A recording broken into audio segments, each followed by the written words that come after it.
చేస్తున్నామో ఈ ర్యాలీ ఎందుకు తీయాలనుకున్నామో అసలు. మార్కాపురం జిల్లాలో డిఎస్సి 2025 అభ్యర్థులతో ర్యాలీ నిర్వహించిన ఎమ్మెల్యే కందుల నారాయణరెడ్డి డిఎస్సిపై వైసీపీ చేస్తున్న ఆరోపణలను ఖండించారు.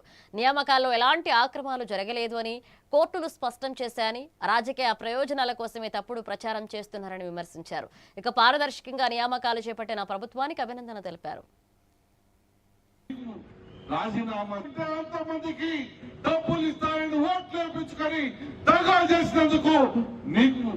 రాజీనామా చేయాలా లేదంటే మీరు ఏం చేశారని రాజీనామా చేయాలి.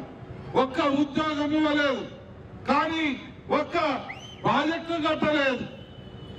వెలుగొండ ప్రాజెక్టును మోసం చేశావు, పోలవరాన్ని సంకనాగించావు. నీ ఉన్న క్షణాలు నీ కలపలేదా అని మేము అడుగుతా ఉన్నాం.